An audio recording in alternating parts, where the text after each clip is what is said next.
want to say thank you to the people. Could you go over so I could see you in the, yeah.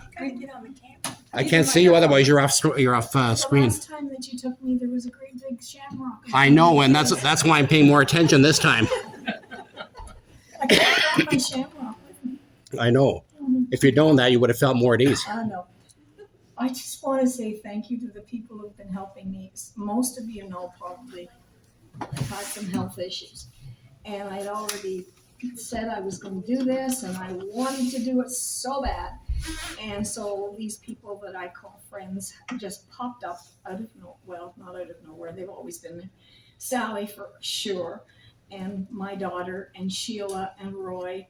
They have just been a godsend to me to get through to where I've gotten today. So that was just my own little thingy that I wanted to say.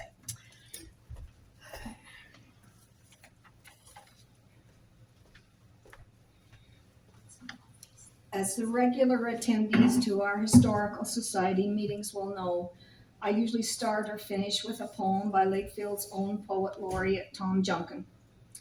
Tonight will be no different. As I read the poem, though, you will need help with the cast of characters. The first one is Mackie, and that's Frank Payne. He lived at 21 Regent.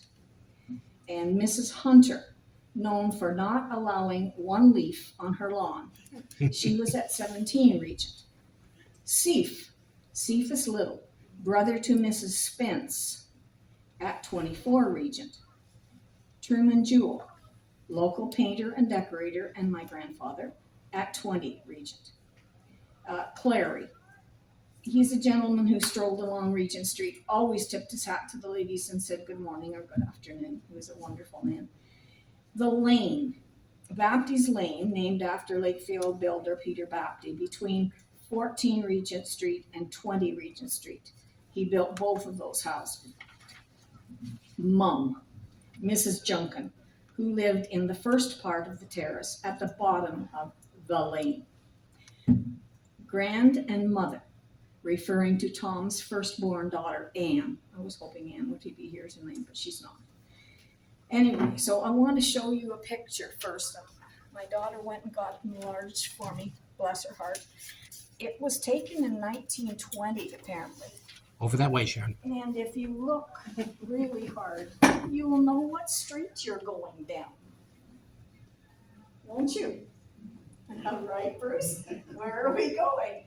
Okay, you're going down Regent Street. But look at the trees. They decimated them. They just about killed us all. Anyway, that's my first little show and tell. Okay, now this is our home. It happens to be in a frame and hangs on my wall in the foyer, so I just left it there. It was written, it says it's Notes from a Sapper's Diary by Tom Junkin, somewhere in Holland, 1944.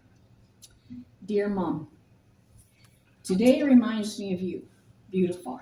The way a halo was beautiful. The sun is friendly, but the frost has raped the trees, and the leaves are blushing. I can almost taste the burning leaves of home, and closing my eyes, I can see Regent Street in colored detail.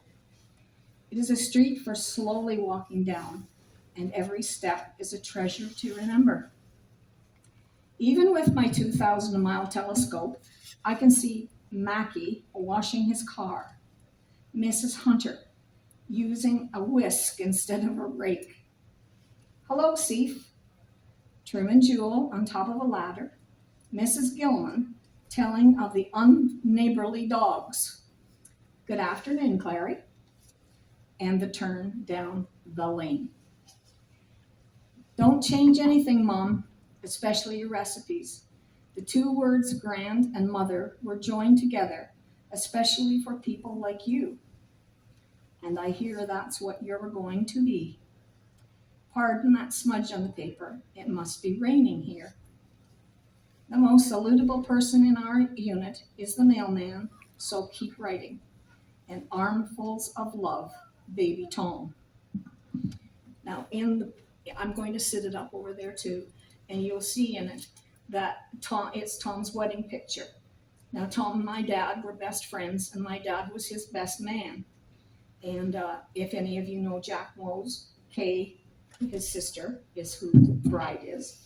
And the bride's matron of honor is Vi Hudson. She became Vi Graham.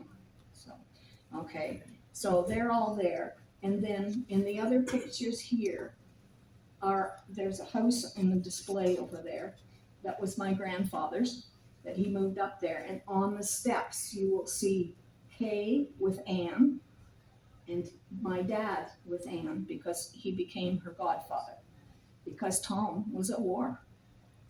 And this is Tom in his uniform. So it'll be here for you to look at and see too.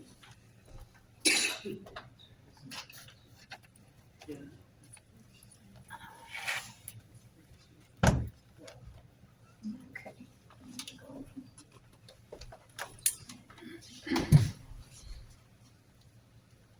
Tonight, we will hear presentations by about one of the most prominent contractors and builders in the area, starting in 1860, Peter Baptie, who built my home and many others in the village.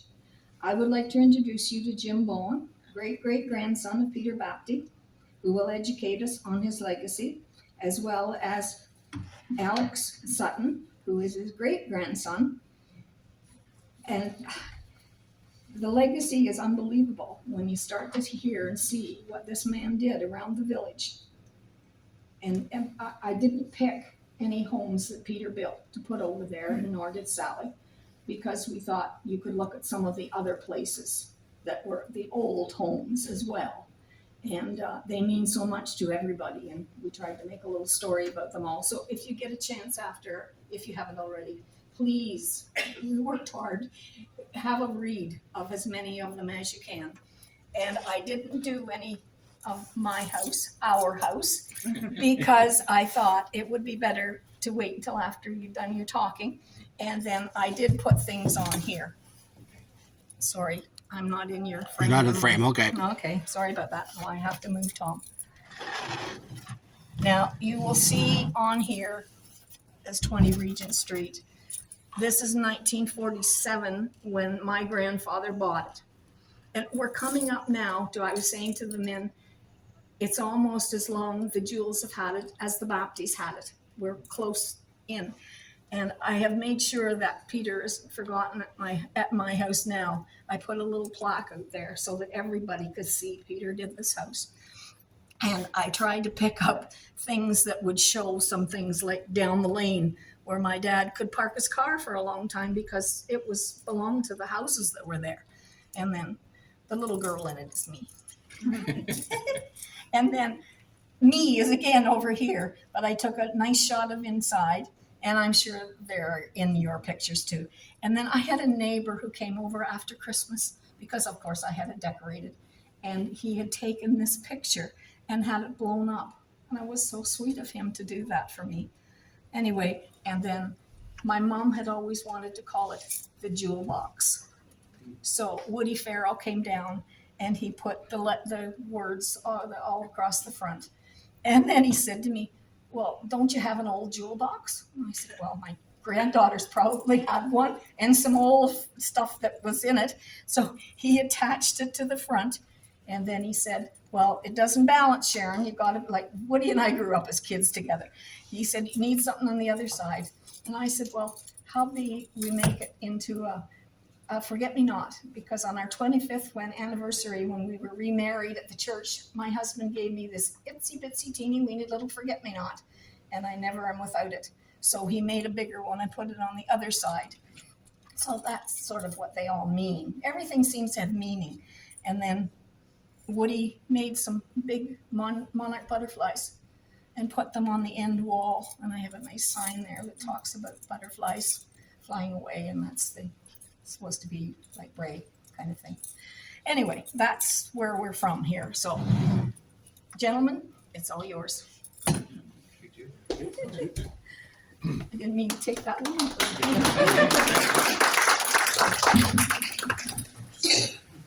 Of the Baptie family, actually getting up to when Sharon's family took over the house. So we're going to go from about 1780s, moving forward through to about 1940, 45, 30 somewhere in there. So I'm going to do the first bit, try and do some of the historical background, and then Alex is going to, because Alex's family was actually the last branch of the Baptie family to leave Lakefield. He's going to talk about the 1900s onward. So how did we come to actually do this presentation?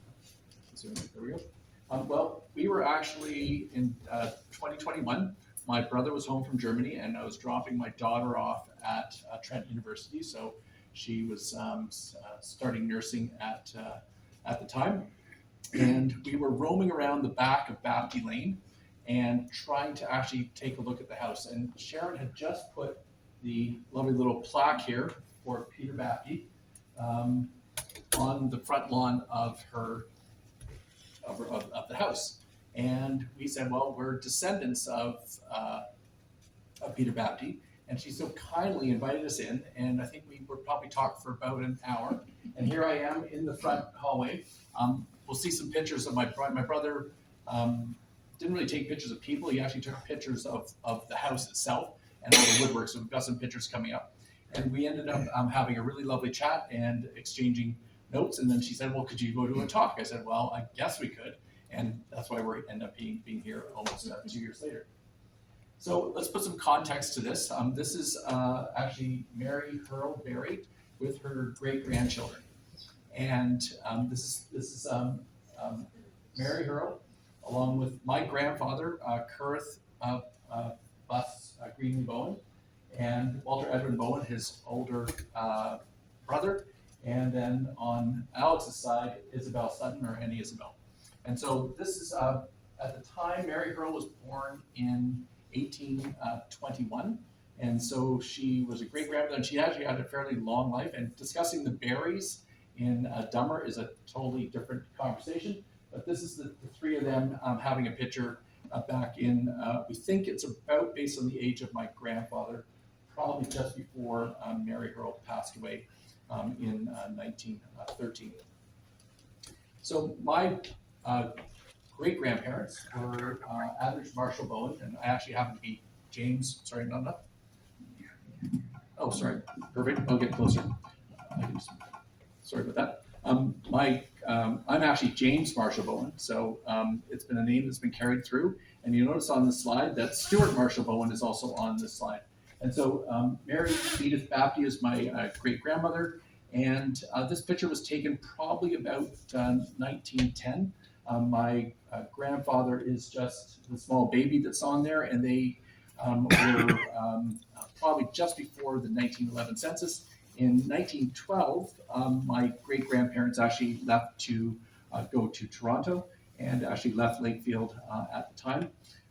My great-grandfather was a millwright, and he went to go work for a Maple Leaf Milling Company in Toronto, and they moved to Jerome Street in 1912.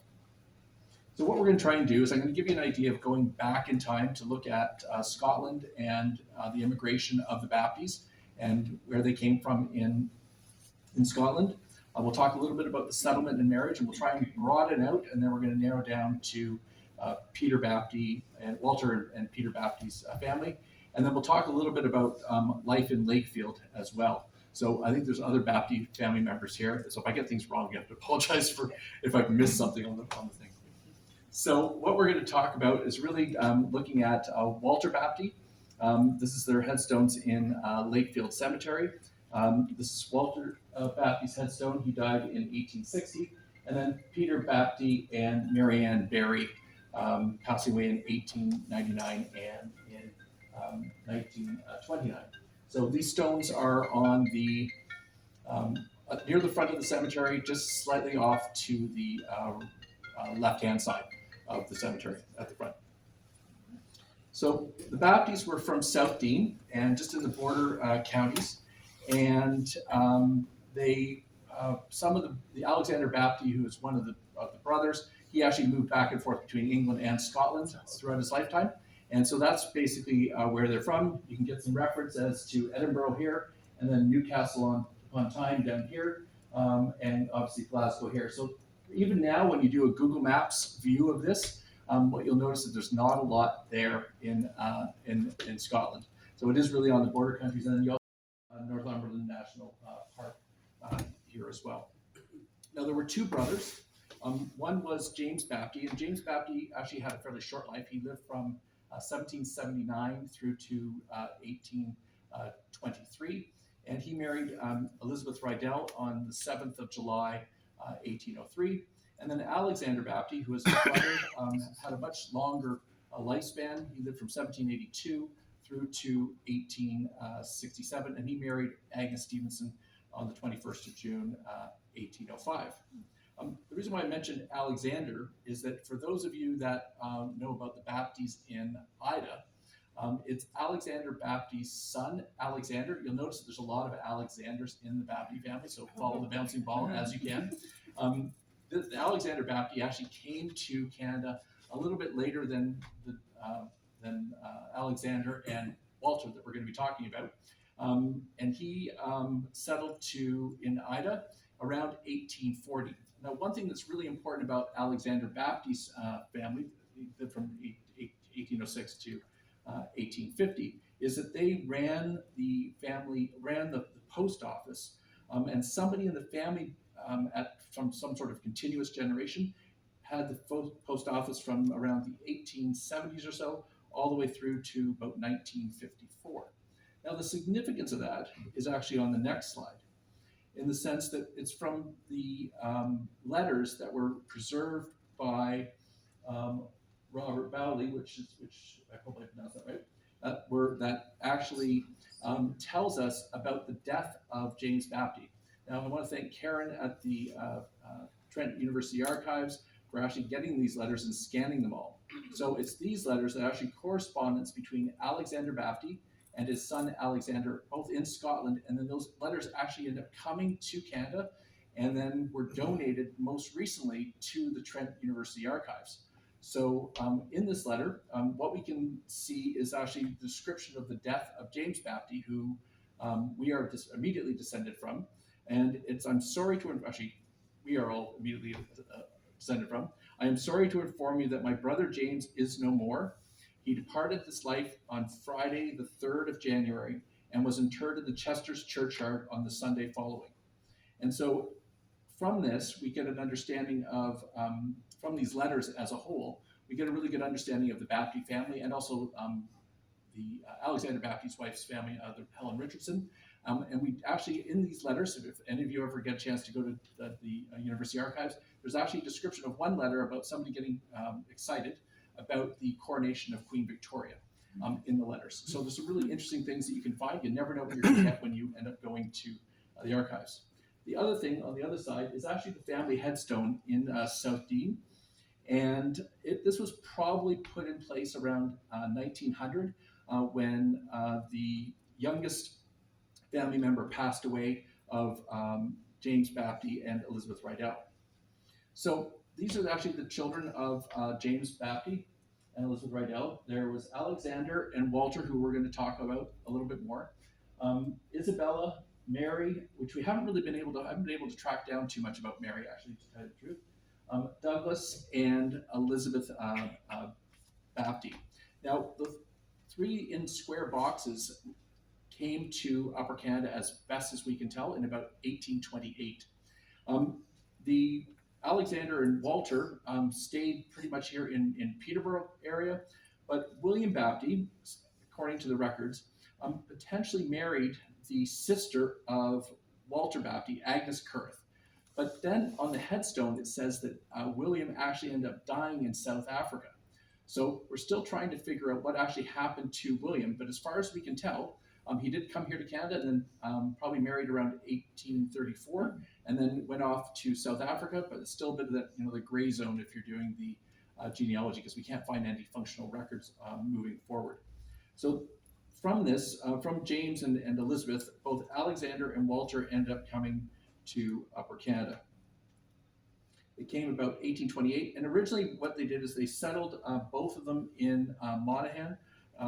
This is from 1841, and you can see the two families listed here. Obviously, we only have the males over and above the age of 16, and you can see that their families were growing. They had been married in around 1833 and 1834, and they were starting their families in Peterborough County.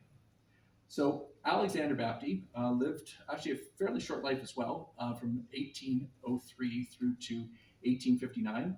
And there's actually not a lot, actually you guys might have more than we have, but there's not a lot actually written about him.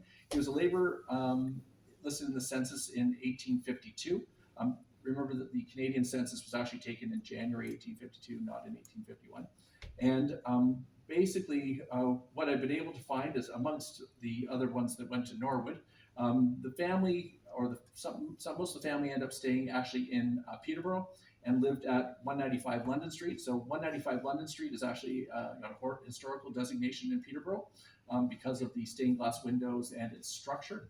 So if you get a chance to go by 195 on London Street in Peterborough, it was a Baptie household. And people lived, I think, in that household with the family until into the 1940s, I think is correct, I believe. And it was basically John that was the owner of the planing mill in Peterborough that was responsible for maintaining this household, and various family members were living there. And this is the Baptie headstone in Little Lake Cemetery for Alexander's family. So you can see that Alexander and Isabella Edmison, so they married in 1834, and I think you guys are descendants of James Alexander, correct? Yeah, Yeah. and Alexander is our great. Here? This is There, James is our great. Yeah, exactly, yeah. And so basically, they had a family of 9, and what I didn't go through, so I didn't go through a whole bunch of this side of the Baptie family, sorry, so that we could focus through on Peter. But this is where we got to, and you'll see that this Baptie family has also had a very large number of children and such. And I'll talk a little bit about that moving forward when we talk about Walter's family. So Walter, on the other hand, actually moved north to Smith Township and settled on at Lot 26, Concession 5, around 1843 or so. And originally the land that they had was about 93 acres. I think when we were going through the records, they eventually, James Baptie, his son, eventually ended up having over 200 acres of land on the autonomy. There's lots of really interesting records about in the Canadian Library and Archives of Canada about expropriation of land for the canal, that you can get little letters and little things where the land was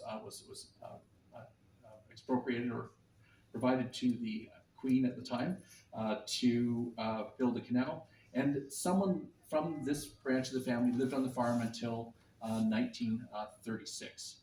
And one other piece of trivia is that my daughter, apparently, or we think, from her 3rd floor residence room at Autonomy on Trent, could actually look upriver, and I think when we drove back, we could be able to see the family farm multiple years later. So we think.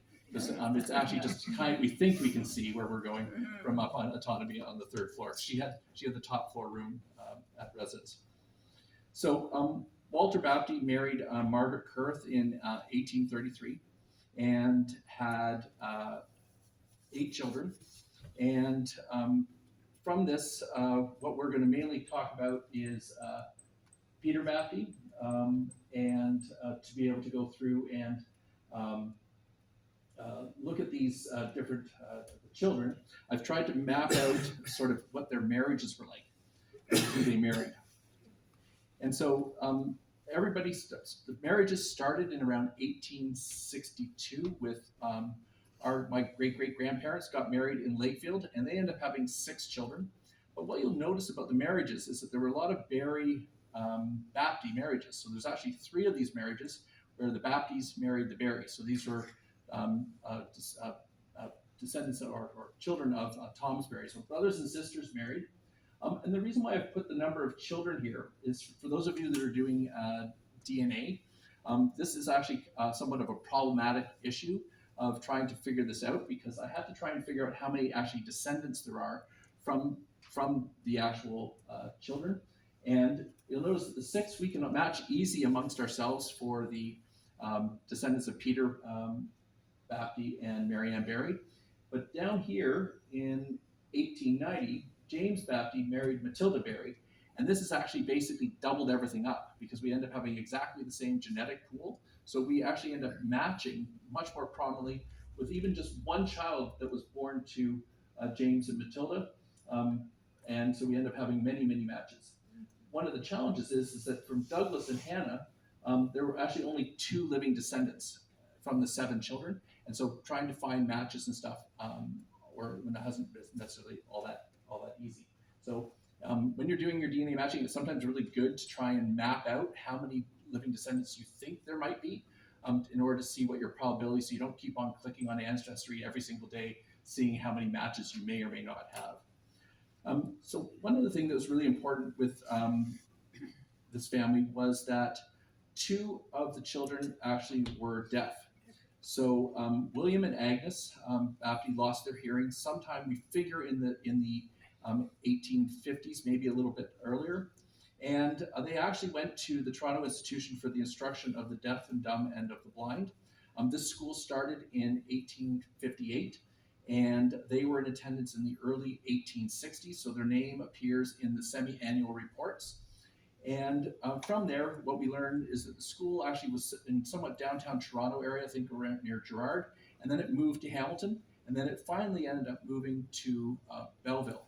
So it actually is moved to Belleville in the 1870s. So they were some of the first pupils that attended the school and actually went to Toronto to go to school. I think it's Auntie Isabel who's Alex's aunt remembers that Agnes of knowing her and how she would either sign or be able to communicate back and forth as well. So let's get to Peter Baptie. Peter was a carpenter and builder, as Sharon had mentioned. He moved to Lakefield around 1861, 1862, and obviously got married, we saw, in around 1862. He ran the planing mill and sash and door factory, which was built around 1884, but there may have been a previous building prior to that. One of the things that was interesting about Peter Baptie is he actually sent prefabricated homes to Western Canada. So he would basically build the homes here and then ship them out to Calgary. And there's records of the sons going out to Alberta to help support sort of this the homes going back and forth. And Alex says that he was the first fire chief, apparently, of Lakefield in 1889. I did find a newspaper clipping that the reason why is that the whistle on the mill would actually blow when there was actually a fire. So that is maybe the reason why, and because of the mill, they had a job to do. So our family is the sort of Peter Baptie, and there are 6 children from that. I always mentioned I'm a descendant of Mary Edith, and Alex is a descendant of Agnes Maud. And I've got a picture over there for you to see what the family portrait looks like. And we think this is around 1892, give or take a bit.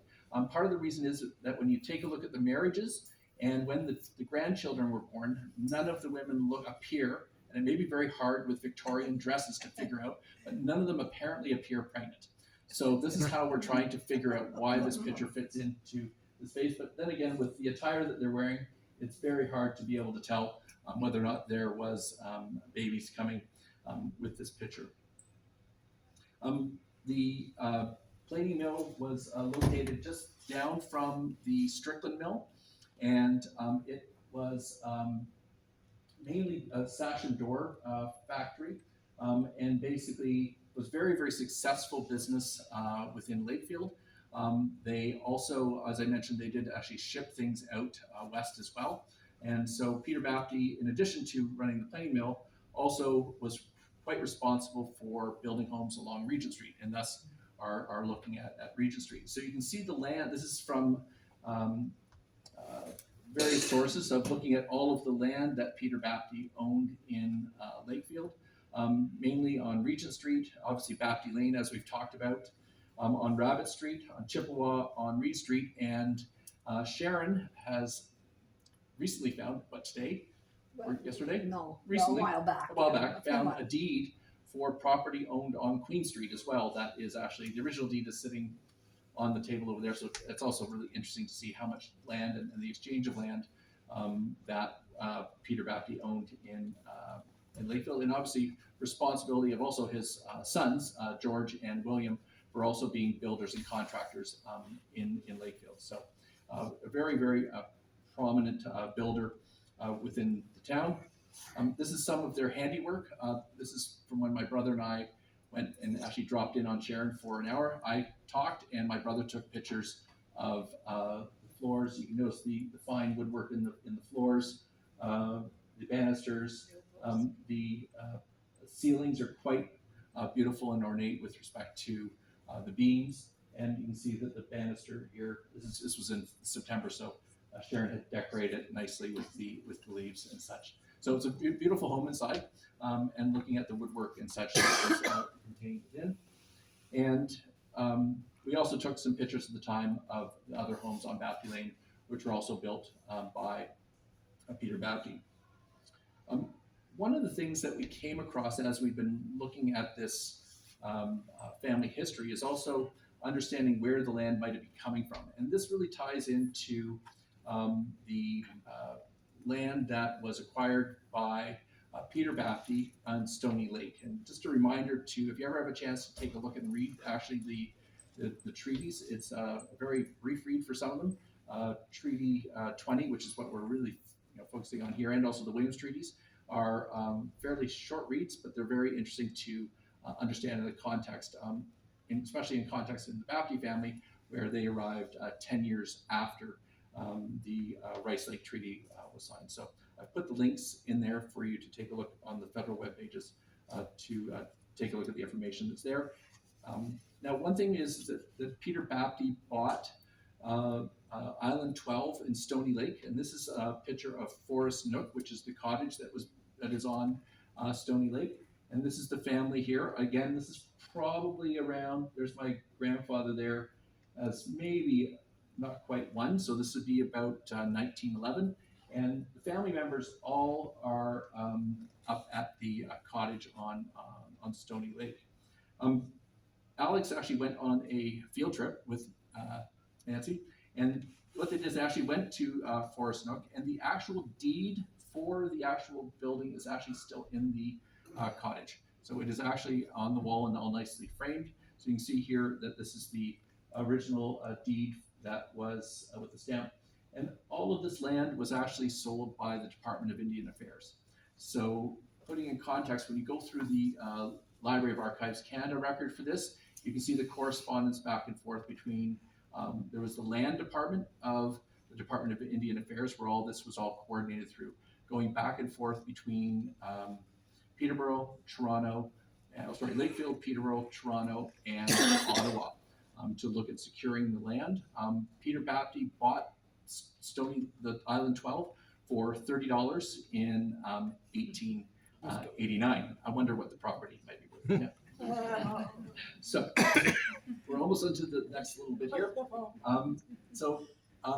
The family actually, for the most part then, actually ended up leaving Lakefield around 1912, 1913.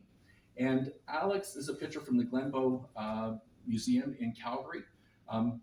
Their diaries are actually in the Glenbow Museum. When I was there at a volleyball tournament, I didn't get a chance. I didn't have enough time to go actually physically read it. Have you had a chance? Yeah. So Alex has had a chance to actually read through the diary. And this is from when George Alexander Baptie and William John Baptie went out to the Yukon to sort of speculate out in Dawson. And eventually the brothers moved out around 1912 or so out to Calgary and started up their businesses there. The family moved out, and they ended up, I don't think, coming necessarily back to Lakefield in any sort of permanent fashion. Everybody is all buried out in Calgary. The other aspect associated with this, with George Alexander, is that he actually served in the First World War. He did lie about his age. he misrepresented his age. He actually was born in 1865, but in actual fact, he listed on his attestation papers that he was born in 1871, and he accompanied both of his sons that were obviously much younger. Thank you to whoever's done the lovely work on Lakefield war vets. It provides a really, really excellent reference for trying to get some context of how the records, the ship records, and putting pictures. So if you ever get a chance, you've got any individuals that served in World War I that are in that database, it's a really, really good thing to look at everybody's profiles. And all of them enlisted in around 1915 in Calgary and returned back to Canada, some with some wounds. George Alexander Baptie was actually ended up being not fit for service after a very short period of time, but they did all return back to Canada around 1818 and 1819. So I'm going to turn this over to Alex. So that's my little blip on the getting up to around 1911 in a very quick 26 minutes. That's okay. And we'll turn it over to Alex, and then we can do some questions and stuff from there. Okay.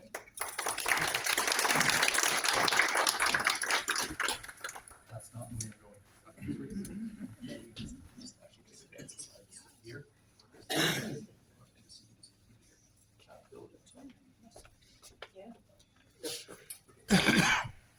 Thanks, Jim. Hello, everybody. I'm going to describe the final years that a member of the Baptie family lived on Regent Street in Lakefield. Now, Jim has taken the Baptie family story into World War I, but I would like to step back a few years and start with the arrival of my grandfather, Hubert Jackson Sutton, to the village in 1904. Hubert was born in 1865 in Ontario. In the 1901 census, he is single and living in Thorold, Ontario, and his occupation is a dredge operator on the Welland Canal. In 1904, an opportunity must have presented itself because he moved to Lakefield to work on the Trent Canal system. He could have boarded at the home of Mary Ann Baptie, the widow of Peter Baptie, in the 1901 census, but she did have some lodgers living in the house. The circumstances of their meeting is unknown, but 2 years later, in 1906, Hubert Sutton, age 41, and Agnes Maud Baptie, age 30, were married. Now, before starting my family research, having been told that Hubert worked on the Trent Canal, I assumed it meant that every morning he would say goodbye to his wife and walk down to the lock for his day's work. In reality, looking through the records, I found that his life was very different. He worked as a cranesman on one of the dredges on the Trent Canal system. Seasonal work, he was away from home for weeks on end, working as far away as Boccagen, Lindsay, and Fenland Falls. One of the early dredges he worked on was called the Autonomy. Now, the dredge Autonomy was mentioned in the Department of Railways and Canals 1895 report. Now, this was before Hubert's arrival, but I'm going to read a short section here. It gives you an indication of what the job on the dredge entailed. The dredge Autonomy was in constant use throughout the year, except during the winter months. The channel in front of the wharf at Lakefield was cleaned out. The upper and lower entrances to the Boccagen locks were deepened and widened. The channel of Emily Creek was straightened, and in October the dredge was taken to Rosedale, where it was engaged till the end of the year in excavating the channel between Balson and Cameron Lake. Hubert was always concerned that he had a job each year, not only because it was seasonal work, but because it was dependent upon political patronage that was in Ontario politics at that time. For example, I have one of the letters that he's received in 1932. I got several letters. Now this one is from Manly Mabie of Cameron, Ontario, and it was dated January the 17th, 1932. Mr. Mabie was a farmer and had been the township treasurer. And the letter reads, "Dear Mr. Sutton, dear sir, I received your letter and was glad to hear from you again. I often think of the times when you're digging that ditch. You made a good canal to Goose Lake. The roadbed is decaying and going down, the same as ourselves. I'm in my 80th year and had a fall 10 years ago and broke my hip and have been limping ever since. Well, about your job. I've not the pull I had with Sir Sam Hughes. Now I will try to see Mr. Stinson, the MP, as soon as I can, and see if he can do anything for you. I will let you know at once. I would like to see you again and chat about the old times. The shores of Sturgeon Lake are built up with cottages, and the fish are getting scarce. If you ever come through here again, be sure and call and see us. Manly Maybe. In the 1911 census, Hubert Sutton said he worked 28 weeks, 60 hours a week as a cranesman. In the 1923, he's listed in the Auditor General of Canada's report, and working from April 3rd to November, he earned $714, plus a department bonus of $184. Hubert continued to work on the dredge on the Trent Canal until 1936, when he retired at the age of 70. Now, I'm going to take the family life back to Lakefield. Now, as Jim has talked about, within a short time of Maud's grandmother, Mary Barrie, passing away in 1913, her two brothers, William and George Baptie, and their families had departed for Calgary. Her sister, Margaret, and brother-in-law, Edmison, were living in Brantford. Her sister, Emma, and brother-in-law, Thomas Stevenson, had moved to Norwich, which is just southwest of Brantford. And her sister, Mary, and brother-in-law, Bowen, were living in Toronto. In the 1911 census, there were 28 members of the Baptie clan living in Lakefield on Regent, Rabbit, and Queen Street. But in the 1921 census in Lakefield, there were just 5 members of the Sutton family, plus Mary Barrie. They were living in what today is number 20 Regent Street, also known as the Jewel House. Now, Maud and Hubert had settled in a domestic routine in the village. They raised 3 children, two girls and a boy, that were born between 1908 and 1918, and they were caring for Maud's elderly grandmother. Work, school, and church would have been the dominant activities in their lives. I have a copy of the 1924 annual report from the Lakefield Presbyterian Church. Hubert was a member of session. His daughter Isabella was the assistant organist, and the Sutton family contributed a total of $47.20 in offerings. Now, in their adult years, the children had fond memories of Lakefield. Isabel, the oldest, remembers that her Aunt Agnes was a clever woman, tatted beautiful lace, and taught her sign language. They remember swimming down the lake, going to the ice cream parlor for banana split. Now, probably not as much fun. The children also remember being given the chore of cleaning out the cistern in the basement. It was a busy family life in that big home on Regent Street. They had no boarders in the 1921 census, though by 1930, my father remembers that there were 2 boarders in the house. They were engineers from Chicago, working for the Canada Cement Company, who were in Lakefield constructing the smokestack. Well, it was September 15th, 1929, when Mary Baptie, aged 88, the widow of Peter Baptie, who had passed away 30 years earlier, herself passed away. A portion of her obituary reads,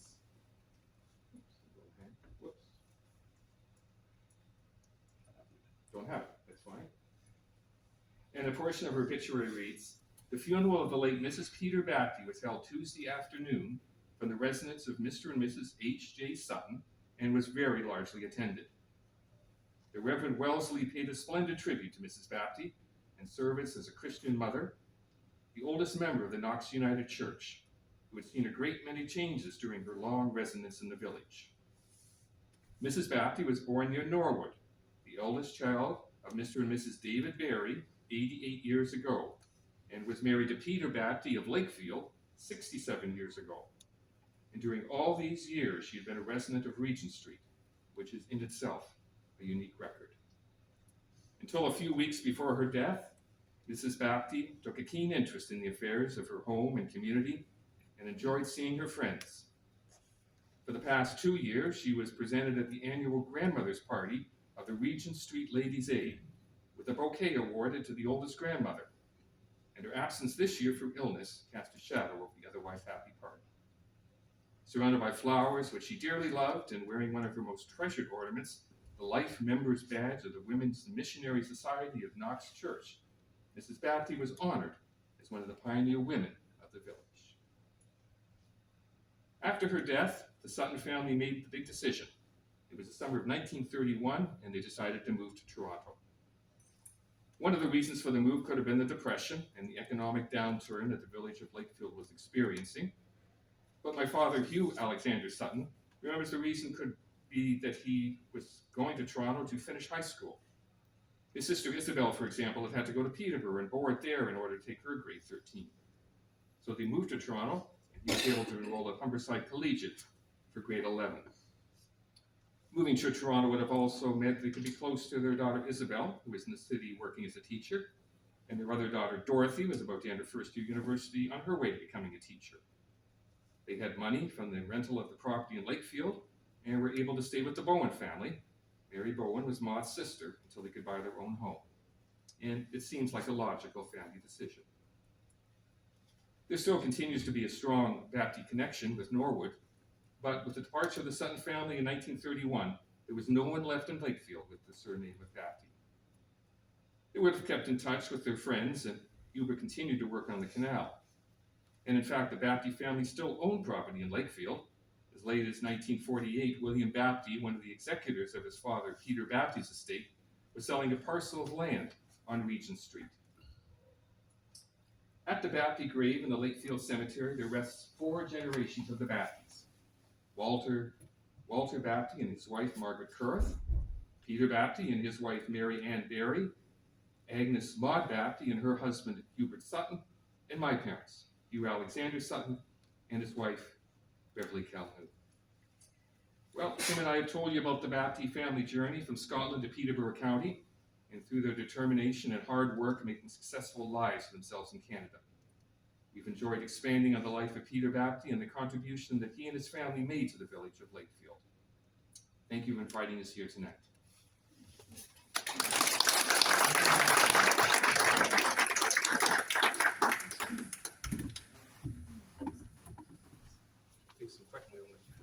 Questions? Thank you. Thank you. Okay, wow, some families are just overachievers. I think if I was to write my family history, it would be contained in a half page. But certainly, you come from a very solid stock of settlers and people that we know the name Baptie and Lakefield here as being significant. And it had a significant contribution to the welfare of this community and to the boats that were built in the community and to the buildings that were built and to the mills that were run. And that's something to be very proud of. I'm happy that you both took the time to come to us and share that information with us. I found it very interesting. And certainly there were things that I heard tonight that I hadn't heard before. And that's always the purpose of this meeting, is to share history and share our love of history. And you presented it in a very interesting way. And to thank you for that, we have a couple of things. Come up, Jim. Great, Now, thank you. And you thought you were doing this for nothing. Thank you. Thank you so much. Well, thank you very much for coming. Pleasure. Thank you. Thank you. Very good. Thank you. Thank you, everybody. And that concludes the presentation part of the evening. We do have refreshments as always at the back, and I encourage people to stay and interact with one another and share stories and ask questions from our presenters that you might not have felt brave enough to ask in the group setting. But thanks once again, and you have to look at Sharon's pictures. Yes. Our next meeting will not be till September now. We take a summer break, so we will be back in September. I haven't confirmed the presenter yet, but I'm hopeful that it will shortly.